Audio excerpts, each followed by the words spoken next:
गजा में इमदाद की सूरत हाल पर अक़वाम मुत्तहिदा की सलामती कौंसिल का इजलास। सरबराह अक़वाम मुत्तहिदा इमदादी उमूर ने कहा, गजा में इमदाद की तकसीम का इसराइली मनसूबा मकरूह मनसूबा है। इमदाद की रसाई में इसराइल रुकावट है। 10 हफ्ते से जंग ज़दा फ़लस्तीनी इलाके में खुराक, अद्वियात और दीगर अशिया नहीं पहुँची।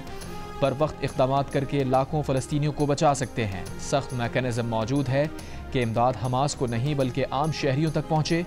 फ्रांसीसी सदर मैक्रोन ने कहा कि गजा में इसराइली वज़ीर आज़म की पॉलिसी शर्मनाक है। गजा में 5 लाख अफराद भूख का शिकार हैं। यूरोपीय ममालिक को इसराइल पर पाबंदियों में इजाफे पर गौर करना चाहिए। अक़वाम मुत्तहिदा में पाकिस्तानी मंदूब आसिम इफ्तिखार ने कहा कि गजा के शहरी भूख का सामना कर रहे हैं। इसराइली मुहासरे को फौरी ख़त्म करने का मुतालबा।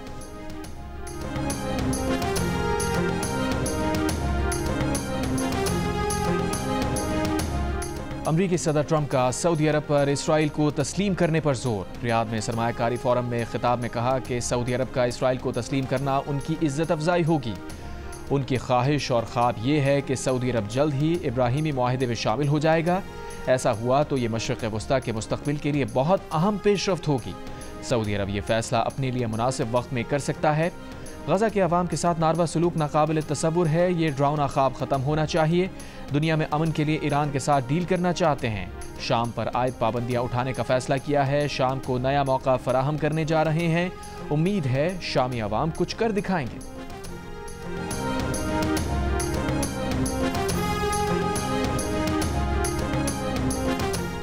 जंगे पसंद नहीं, दुनिया भर में अमन देखना चाहता हूँ। अमरीकी सदर डोनाल्ड ट्रंप का सऊदी अरब में खिताब। कहा, चंद दिन पहले उनकी इंतजामिया ने पाकिस्तान और भारत के दरमियान बढ़ते हुए पुरतशद्दुद हमलों को ख़त्म कराने के लिए बड़ी कामयाबी से तारीखी फायरबंदी कराई। इस मकसद के लिए उन्होंने तिजारत को इस्तेमाल किया और दोनों ममालिक से कहा कि आओ एक दूसरे पर एटमी मिसाइल फेंकने के बजाय आपस में तिजारत करते हैं। जिसके बाद जंग रुक गई।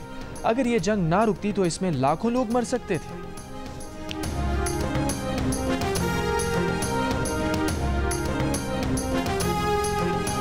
पाकिस्तान ने भारतीय हाई कमीशन इस्लामाबाद के एक एहलकार को नापसंदीदा शख्सियत करार दे दिया। तर्जुमान दफ्तर खारजा के मुताबिक भारतीय एहलकार सिफारती हैसियत के मनाफी सरगर्मियों में मुलव्विस पाया गया। मुतालिका भारतीय एहलकार को 24 घंटों में पाकिस्तान छोड़ने की हिदायत कर दी गई। दफ्तर खारजा ने भारतीय नाज़िमुल उमूर को तलब करके फैसले से आगाह किया। इससे पहले भारतीय हुकूमत ने पाकिस्तानी हाई कमीशन के एक एहलकार को नापसंदीदा शख्सियत करार देकर 24 घंटे में भारत छोड़ने का हुक्म दिया था। भारतीय वज़ारत खारजा का कहना है कि पाकिस्तानी नाज़िमुल उमूर को इस हवाले से डीमार्श किया गया। भारतीय मीडिया ने भारतीय पंजाब में 2 अफराद को मुबैना तौर पर पाकिस्तान के लिए जासूसी के इल्ज़ाम में गिरफ्तार करने का दावा किया है। दोनों अफराद पर पाकिस्तानी हाई कमीशन के एक एहलकार के लिए जासूसी का इल्ज़ाम है। एक मुल्ज़िम पर भारतीय फ़ौज की नक़्लो हरकत की मालूमात लीक करने का इल्ज़ाम है। जासूसी के इल्ज़ाम में गिरफ्तार 2 अफराद में एक खातून भी शामिल है।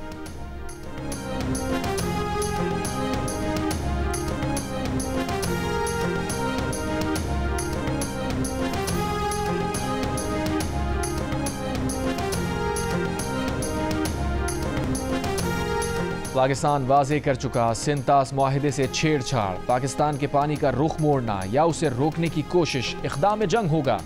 नायब वज़ीर आज़म और वज़ीर ख़ारजा इसाक़ डार ने फिर खबरदार कर दिया। अमरीकी मीडिया को इंटरव्यू में कहा, हमने अपनी बराबरी और दिफाई तवाज़ुन साबित कर दिया। अब मुस्बत अंदाज में आगे देखना चाहिए।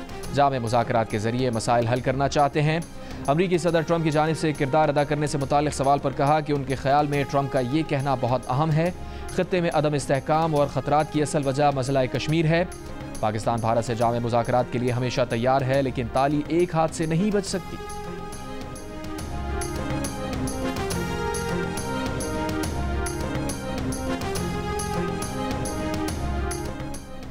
वफाकी वज़ीर इत्तलात अता तारर का कहना है कि भारत के पास पाकिस्तान का पानी रोकने की सलाहियत ही नहीं। ना भारत ने अब तक पाकिस्तान का पानी रोका है। पानी की फराहमी मामूल के मुताबिक जारी है। बरतानवी टीवी को इंटरव्यू में उस्मान अता तारर ने कहा कि पाकिस्तान की फतह रोज़े रोशन की तरह आया है। सीज़ फायर पाकिस्तान की कमज़ोरी नहीं बल्कि हिकमत अमली की कामयाबी है। भारत के नुकसानात सबके सामने हैं। भारत मज़ीद कशीदगी झेलने की पोजीशन में नहीं था। भारतीय खारजा पॉलिसी का वाहिद सबसे बड़ा स्ट्रेटेजिक हदफ पाकिस्तान और चीन को अलग रखना है। अगर पाकिस्तान और चीन को जुड़ने दिया तो किसी वहम में ना रहें, अपने सामने खड़ी ताकत को कम ना समझें। कांग्रेस रहनुमा राहुल गांधी की 2022 में लोकसभा में की गई तकरीर वायरल हो गई। तकरीर में राहुल गांधी ने मोदी सरकार की खारजा पॉलिसी में स्ट्रेटेजिक गलतियों पर तनकीद करते हुए कहा था कि अगर आपने पाकिस्तान और चीन को एक होने दिया तो ये भारतीय अवाम के खिलाफ सबसे बड़ा जुर्म होगा।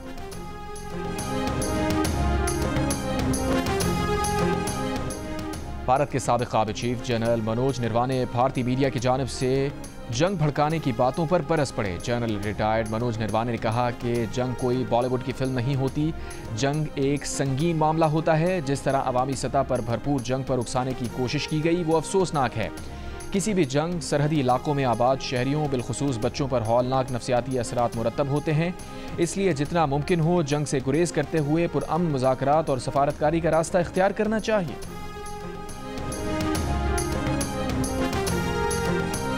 तर्जुमान भारतीय वजारत खारजा ने कहा है कि जम्मू कश्मीर दो तरफा मामला है। भारत की जम्मू कश्मीर पॉलिसी में कोई तब्दीली नहीं आई है, उसे दो तरफा तौर पर ही तय किया जाएगा। न्यूज़ ब्रीफिंग में तर्जुमान रदिंदर जसवाल ने बताया कि पाकिस्तान ने 10 मई को 2 मरतबा भारत से टेलीफोनिक राबता किया है। एक सवाल के जवाब में तर्जुमान ने कहा कि सिंतास मुआहिदा मुअत्तल रहेगा। जनूबी गजा में इसराइल का बड़ा हमला, मजीद 60 अफराद शहीद। खान यूनिस के यूरोपीय अस्पताल के हाथे में बंकर बस्टर बमों से बमबारी, कई मकामात पर गहरे गड्ढे पड़ गए, करीब खड़ी बस जमीन में धंस गई। जख्मियों को निकालने वालों पर भी बमबारी। फ़लस्तीनी ज़राए के मुताबिक हमले में इसराइल याह्या सिनवार के भाई मोहम्मद सिनवार को निशाना बनाना चाहता था। अल-क़स्साम ब्रिगेड का गजा शहर में इसराइली फ़ौजी की हलाकत का दावा।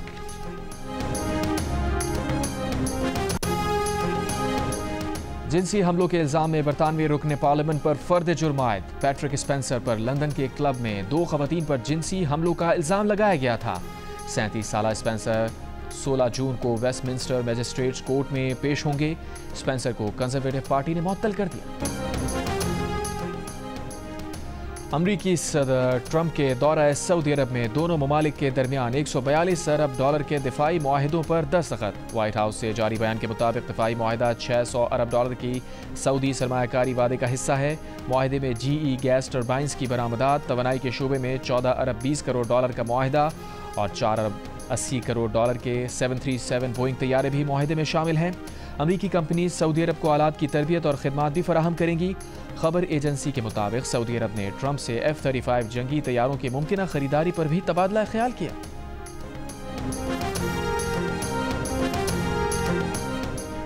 अयाम हज की आमद से कबल गिलाफ काबा को ज़मीन से 3 मीटर ऊंचा कर दिया गया। इंतज़ामिया हरमैन शरीफैन के मुताबिक गिलाफ काबा 15 ज़िलहज तक ज़मीन से 3 मीटर ऊपर रहेगा।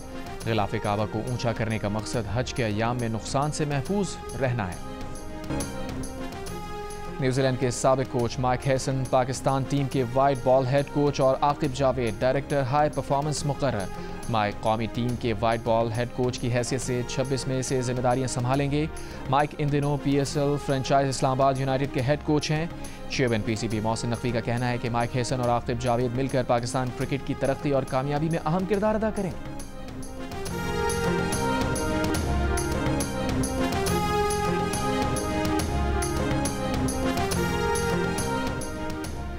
और फ्रांस में कांस फिल्म फेस्टिवल के आगाज़ पर हॉलीवुड सितारों की गजा में इसराइली जारहियत की मजम्मत। 350 से ज़ायद सितारों का खुले ख़त में फ़लस्तीनी सहाफ़ी फ़ातिमा हसौना को खराज तहसीन। फ़ातिमा की ज़िंदगी पर मबनी डॉक्यूमेंट्री फिल्मी मेले में शामिल। 18 माह तक गजा में होने वाली जंग की कहानी दुनिया के सामने पेश करने वाली फ़ातिमा अपने ख़ानदान के 10 अफराद के साथ इसराइली हमले में जाँ बहक हो गई थी। कांस फिल्मी मेला 24 मई तक जारी रहेगा।